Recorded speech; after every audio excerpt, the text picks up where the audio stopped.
बर्बादी का सबसे आसान तरीका है। जरा थोड़ा डिटेल में बताएंगे सर? हाँ, एक सस्टेनेबिलिटी ऑफ फूड वो किसान के ख़त्म हो जाएगी, और हमारी ज़मीन की उर्वरकता बढ़ने के लिए कृष्ण से लेके आज तक जो हमारी क्रॉप रोटेशन करके कहा गया है कि अनाज के बाद पल्सेस करो, दलहन फसलें, पहले अनाज करो फिर दलहन फसलें करो फिर ऑयल के सीड लगाओ, तो उसके ज़मीन की उर्वरकता बढ़ जाएगी। ऊपर से बायोडाइवर्सिटी ऑफ इंसेक्ट बढ़ जाएगी, पंछी बढ़ जाएंगे। जब एक ही तरह की फसल होगी तो ज़मीन की उर्वरकता धीरे धीरे ख़त्म हो जाएगी, biodiversity of insect and birds ख़त्म हो जाएंगे, और अकाल जल्दी आएगा। तो सबसे बर्बादी का एक बड़ा आसान तरीका एक फसल, एक ही टाइप का फसल लेना, ये हमें काफ़ी स्पीड से खड्डे में डाल देगा। तो अगर हमें 100% ये सोचना है कि मेरी परंपरागत कृषि विज्ञान जो है वो हज़ारों साल से अभी तक ज़मीन की उर्वरकता क्यों रह गई। एक हिंदुस्तान में अल्बर्ट हैवार्ड करके आके गए, जो अंग्रेज़ों ने लाए थे कि हिंदुस्तान के लोगों को खेती सिखाएंगे। तो इन्होंने हिंदुस्तान घूमने के बाद बोले स्टडी करनी पड़ेगी क्या क्या सिखाना है, और साल भर में उन्होंने कहा कि हमें इनसे सीखने की ज़रूरत है, इनको सिखाने की ज़रूरत नहीं। तो उसमें क्या है, तो उनके जो किताब है, तो किताब का नाम है द एग्रीकल्चर टेस्टामेंट। तो अंग्रेज़ गवर्नमेंट ने उनको निकाल दिया, सर्विस से निकाल दिया। किसके लिए लाया है, तू क्या बता रहा है। तो फिर उनको बड़ौदा के गायकवाड़ साहब ने उनको सपोर्ट दिया, और उन्होंने वहाँ पे ऊपर कंपोस्टिंग के मेथड बनाए एक अलग, और उसको नाम दिया इंदौरी कंपोस्टिंग मेथड। तो उन्होंने जो किताब लिखी है, वो किताब में हज़ारों सालों से हिंदुस्तान की खेती अच्छी क्यों रही, ये सिस्टम क्यों अच्छी है, तो उसके ऊपर क्या आज तक उसका असर हुआ है, इसका सब डॉक्यूमेंटेशन है। फिर एक मरते वक्त उनको गवर्नमेंट ऑफ इंग्लैंड ने उनको सर डिग्री दी, और उनको सर एल्बर्ट हावर्ड कहा गया क्योंकि उन्होंने अच्छा काम किया, पहले निकाल दिया था। तो ये जो अच्छा काम है, इसमें से हमें भी आज तक वो ऑर्गेनिक फार्मिंग बाइबल करके यूज़ होता है वो किताब, वंस द एग्रीकल्चर टेस्टामेंट। उसमें हमारी जो क्षमता है खेती अच्छी रहने की, वो है क्रॉप रोटेशन और तरह तरह की फसलें। इसका मतलब one district one product produce बहुत ही गलत है, बहुत ही गलत। क्या होना चाहिए? पहला है कि किसान के थाली के सब चीज़ें उसके खेत में होनी चाहिए, नंबर 1। नंबर 2, उसकी ज़मीन की उर्वरकता कैसे बढ़े और सॉइल कंजर्वेशन कैसे हो। अभी हिंदुस्तान का एक जो गवर्नमेंट डिपार्टमेंट है, उन्होंने डिक्लेयर किया है कि हर हेक्टर में हर साल अगर 1 डिग्री के स्लोप है और वहाँ पे 1000 मिलीमीटर बारिश गिर रही है, तो 16 टन मिट्टी बह जाती है। 16 टन मिट्टी यानी एक 10 बाय 10 की रूम बनाने के ब्रिक्स बन सकते हैं। तो इतनी मिट्टी बह जानी, उसको रुकाना है, नंबर 1। मिट्टी ज़्यादा क्यों बहती है? मिट्टी एग्रीकल्चर सिस्टम में ज़्यादा मिट्टी बहती है? जहाँ टिलिंग ज़्यादा करोगे वहाँ मिट्टी बहती है। यानी ट्रैक्टर चलाना गलत है? बहुत ही गलत है, क्योंकि ट्रैक्टर में जो प्रेशर है, और ट्रैक्टर के मिट्टी के पार्टिकल काफ़ी छोटे हो जाते हैं। और दूसरा सबसे उसमें एक चीज़ होती है कि ज़मीन की उर्वरकता बढ़ाने वाले माइक्रोब्स, और ज़मीन की उर्वरकता और पोरासिटी बढ़ाने वाले चींटियों से लेकर अर्थवर्म तक, ये सब खत्म होते हैं। और सनरेज में वो स्टेलाइज हो जाती है, सब जीवाणु मर जाते हैं। और जब जीवाणु नहीं रहेंगे तब तक मिट्टी के जो फाइन पार्टिकल एक दूसरे को चिपकाने की सिस्टम ख़त्म हो जाएगी। तो मिट्टी बहने का सबसे इम्पॉर्टेंट है कि ज़्यादा हल चलाना, केंचुए अर्थवर्म को मार देना, चींटियों को मार देना, और ज़्यादा पानी देना। केंचुओं को मारने के लिए कुछ नहीं करते। नहीं नहीं, हम केंचुए लोग मरते हैं ना, विडिसाइड मारते हैं। विडिसाइड से भी केंचुए मरते हैं, आज नहीं तो कल मरने वाले। आज तक हमें ये लग रहा है कि 8 साल तक केंचुए बढ़ेंगे, क्योंकि सेमी कंपोस्ट या आधे मरे हुए चीज़ उसको मिलेंगे। लेकिन जो तणनाशक विडिसाइड में हमने जो केमिकल इस्तेमाल किया है वो मैन मेड है। वो जो खाना धीरे धीरे छोड़ देंगे, डिकम्पोज नहीं होगा, और वो डिकम्पोज करने के लिए माइक्रोब जो ज़मीन में चाहिए वो वहाँ पे नहीं होंगे। तो अगर वो वहाँ पे नहीं होंगे तो कंपोस्ट कौन करेगा? ये 10 साल तक काम करेगा, 10-20 साल तक, ज़मीन के अनुसार, वहाँ पे बारिश गिरने के अनुसार, ज़मीन के पेज के अनुसार वहाँ पे सर्वाइव होगा। लेकिन जैसे ग्रीन रेवोल्यूशन में जब ये खाद आया तभी 1 किलो खाद डालने के बाद 17 किलो अनाज बनता था, अभी वो 1 किलो के बदले में 1 ही किलो बन रहा है। तो ज़मीन की उर्वरकता जो ख़त्म हो रही है, वैसी उर्वरकता माइक्रोब्स ख़त्म होने के बाद ज़मीन बंजर बन जाएगी। और जो आज तक हुआ है, ज़्यादा पानी, ज़्यादा खाद, ज़्यादा टिलिंग की वजह से, इसके लिए दुनिया में, पूरे दुनिया में एक बदलाव आया है, जिसको बोलते हैं जीरो टिलिंग कल्टीवेशन मेथड। तो जमीन के जीव जो है किस तरह से बढ़ाए जा सकते हैं? ज़मीन के जो जीव जंतु है वो बढ़ाने के 3 ये होते हैं। एक होता है ज़मीन के ऊपर एक तो फसल होनी चाहिए या ऑर्गेनिक मैटर का मल्चिंग होना चाहिए। तो इंग्लिश में उसको कहते हैं soil must be cover with any organic matter dead और लाइव, नंबर 1। नंबर 2, आपकी जो ज़मीन है उसमें से कम 30% ट्रीज होने चाहिए, जिसके अवशेष ज़मीन में गिर के ज़मीन की उर्वरकता बढ़ती रहेगी। क्योंकि फसलों के अवशेष हम ज़मीन में डिकम्पोज नहीं कर रहे, अवशेष को जला रहे या गाय को खिला रहे, गोबर खेत में नहीं आ रहा है। तो जब तक चक्रीयता पूरी नहीं होगी तो ज़मीन की उर्वरकता नहीं बढ़ेगी। और नंबर 3 सबसे इम्पॉर्टेंट है, ज़मीन की उर्वरकता बढ़ाने के लिए ज़मीन के अंदर लकड़ी जाने की, लिग्नन फाइबर जाने की आवश्यकता है, जो हमारे फसलों में नहीं है। तो जब तक ज़मीन में टाइप्स ऑफ फंगस नहीं बढ़ती, ज़मीन की उर्वरकता नहीं बढ़ती। गेहूं और ज्वार ये 2 फसलें हैं अगर, तो इन 2 फसलों से जमीन को क्या मिलता है, या क्या कम मिलता है, या क्या ज़्यादा मिलता है? ज्वार से थोड़ा सा ज़मीन को ग्लूकोज मिलता है,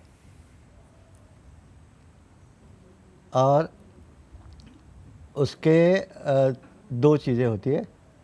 आप कभी देखोगे तो शबनम जो है मीठी रहती है, उससे माइक्रोब्स बढ़ जाते हैं ज़मीन के। दूसरा, उसके जो जड़ें हैं, रूट्स है, वो काफ़ी नीचे जाते हैं।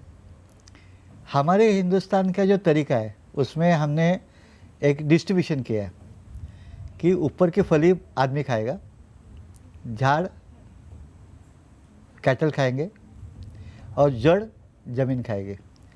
ये ऑलवेज 30-40-30, यानी फसल 30%, 40% उसका झाड़ और 30% रूट्स, या 40-30-30। सीजनल क्रॉप में ये होता है। तो ज़मीन की उर्वरकता बढ़ाने के लिए जो रूट्स है वो फाइबर है, लिग्नन है, और वो काफ़ी डीप जाते हैं, और डीप जाके ज़मीन के अंदर ज़्यादा नीचे तक ऑर्गेनिक मैटर बढ़ाते हैं, जो गेहूं में नहीं बढ़ता। तो आपका मतलब है गेहूं की जड़ें जो है वो उथली होती है, थोड़ी ऊपर रहती है, ज्वार के इतने नीचे नहीं जाती। ज्वार की बहुत ज़्यादा नीचे है। हाँ, जितनी ऊंची है उसके कम से कम 3/4 नीचे है। तो गेहूं तो छोटा है, और हमारे जो गेहूं आ गया वो नॉर्मन बोरलॉग जी ने जो मेक्सिकन गेहूं में बदलाव लाया, उससे ग्रीन रेवोल्यूशन स्टार्ट हो गया। और उसके लिए नॉर्मन बोरलॉग जी को लोगों के हंगर बचाने के लिए उनको नोबेल का पुरस्कार मिला था। और फिर उसके वजह से, और चेंज होने के बाद चावल में भी बदलाव आ गया, वो कि चावल की ऊंचाई कम हो गई और उसकी फली बड़ी बन गई। तो कम ऊंचाई होने की वजह से ज़मीन की बाकी जो उर्वरक ज़मीन को मिलने वाला था फसलों का वो कम हो गया, या हमारी खेती करने के तरीके में वो बताया गया कि ये इसके अंदर जीव जंतु है, प्लांट के डिसीज़ है, पेस्ट छिपके बैठी है, वो निकालो और जला दो, नष्ट कर दो। तो ज़मीन में जो नेचुरली जाने वाला ऑर्गेनिक मैटर था वो भी ख़त्म हो गया, और हमने गोबर खाद डाला नहीं, तो ये उसकी वजह से उर्वरकता दिन ब दिन कम होती गई। और आज की कंडीशन ये है कि जब ग्रीन रेवोल्यूशन आया तब में हमारी ज़मीन में ऑर्गेनिक मैटर था 2 to 3%, अब ये 0.2 और 0.3%। इसके लिए सेंट्रल गवर्नमेंट को करोड़ों रुपया खर्चा करके एक सिस्टम बनानी पड़ी, सॉइल हेल्थ कार्ड, जिसके अंदर से आपको बताया जाता है कि आपके ज़मीन में ऑर्गेनिक मैटर कितना है, ह्यूमस कितना है। और उसमें भी एक गलत चीज़ है कि गवर्नमेंट बोले कि 0.5 बहुत बढ़िया ऑर्गेनिक मैटर है, तो जैविक खेती करने वाले हम बोलते हैं कि 1 इज़ द मिनिमम। 1 अगर रहेगा तो ज़मीन में जो है वो with the help of microbes फसलों को मिलेगा और फसलें अच्छी तरह से आ जाएंगे। 2 होने का हमें प्रयास करना है, और 3 हो गया तो पेड़े मिठाई खिलानी है सबको। वो 3 रहता नहीं, क्योंकि हम जो गर्म हवा में रह रहे तो वो भी ख़त्म होता है, वो भी ख़त्म हो रहा है, ह्यूमस भी ख़त्म होता है। तो हमें नॉन स्टॉप प्रयास करने हैं, इसलिए हमारे पुरखों ने जो सिस्टम बनाई थी क्रॉप रोटेशन, अनाज के बाद दलहन फसलें, ये होना ही है। और उसमें तुअर जैसा अगर फसल होगी तो उसके भी जड़ें नीचे जाती है, और उसके ऊपर जो राइजोबियम के नोड्स है उससे नाइट्रोजन भी फिक्स हो जाता है। तो दलहन फसलें ज़मीन की उर्वरकता बढ़ाने के लिए बहुत ही इम्पोर्टेंट है। आजकल लोग ये कह रहे हैं कि क्रॉप रेसिड्यू, एग्रीकल्चरल वेस्ट, उससे फ्यूल बनाना चाहिए, फ्यूल ब्रिकेट बना रहे हैं लोग आजकल, उसके बारे में क्या कहते हैं? ये जो है, मैंने पहले ही कहा कि हमारा हक सिर्फ अनाज के ऊपर है, बाकी सब ज़मीन के अंदर ही वापस जाना चाहिए।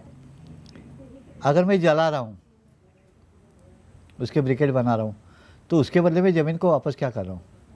क्योंकि ज़मीन में जो ऑर्गेनिक मैटर है वो ऑर्गेनिक मैटर ज़मीन का डिपॉजिट है, हर साल वो बढ़ रहा है।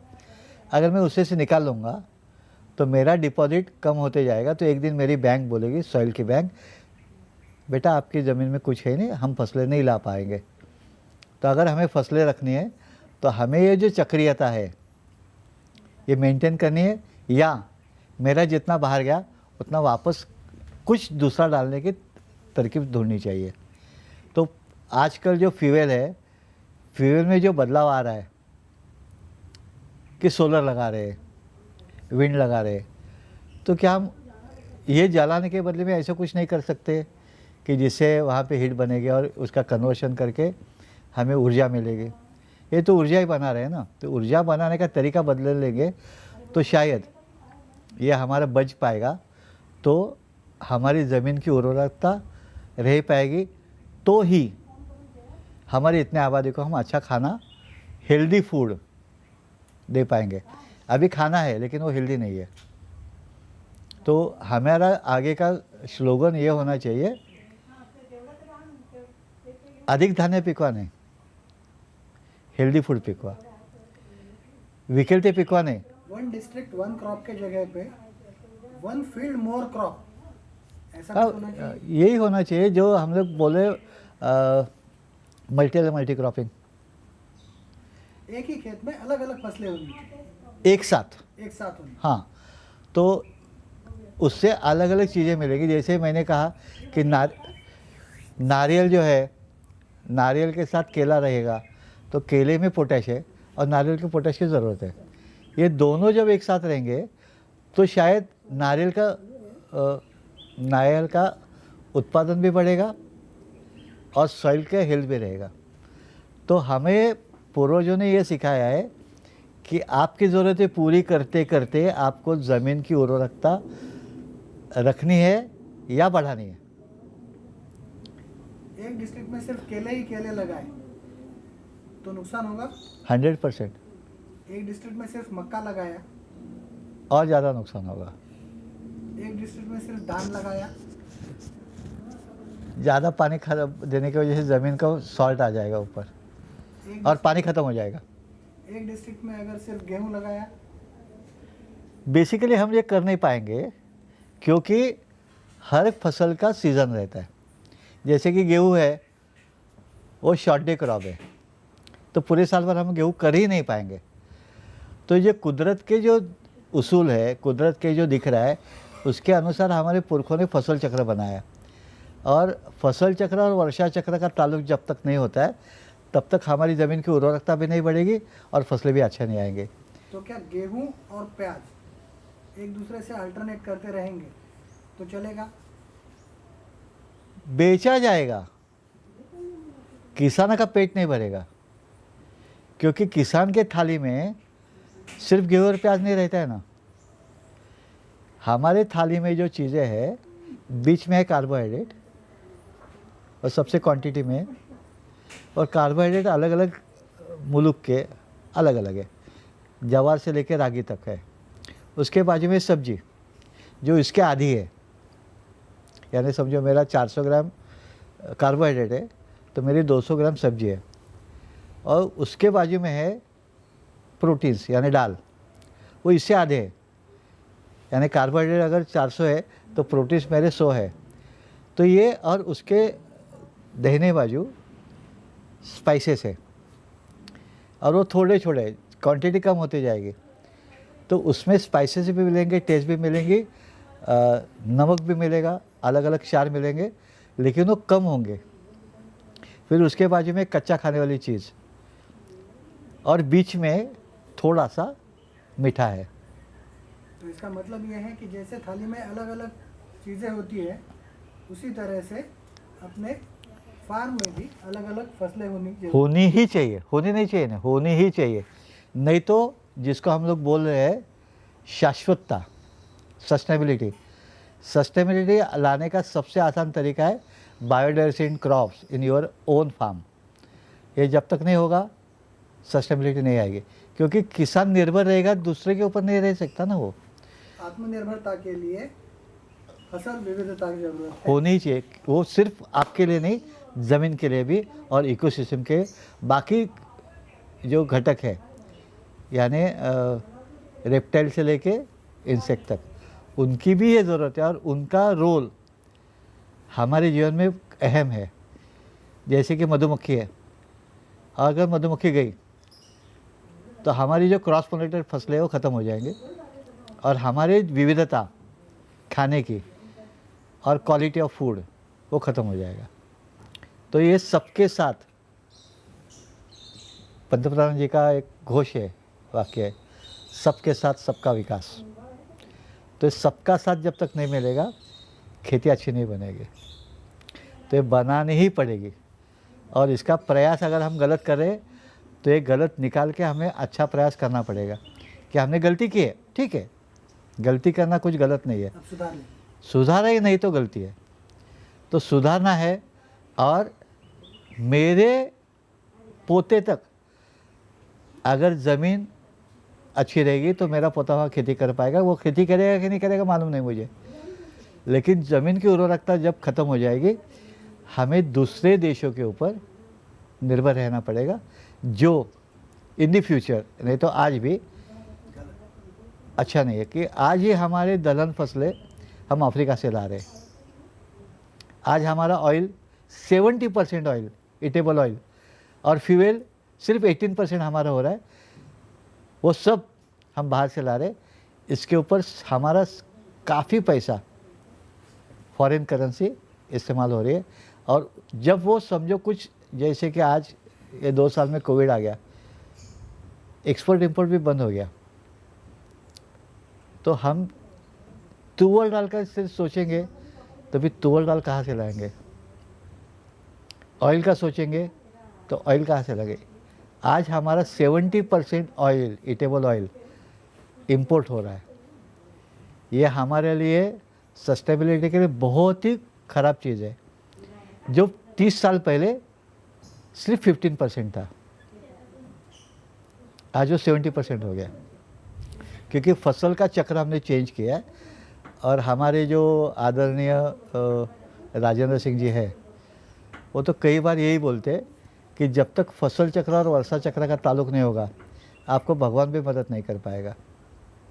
तो ये फसल चक्र और वर्षा चक्र क्या एक साथ ज़मीन को रो रखते साथ मेरी ज़रूरतें पूरी करने की एक सिस्टम जो पुरखों ने बनाई है, वो काफ़ी सोच समझ के की है।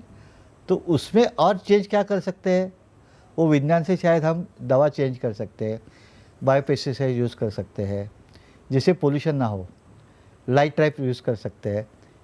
लेकिन वन डिस्ट्रिक्ट वन क्रॉप बिल्कुल नहीं, बिल्कुल नहीं, वेरी डेंजरस, वेरी डेंजरस।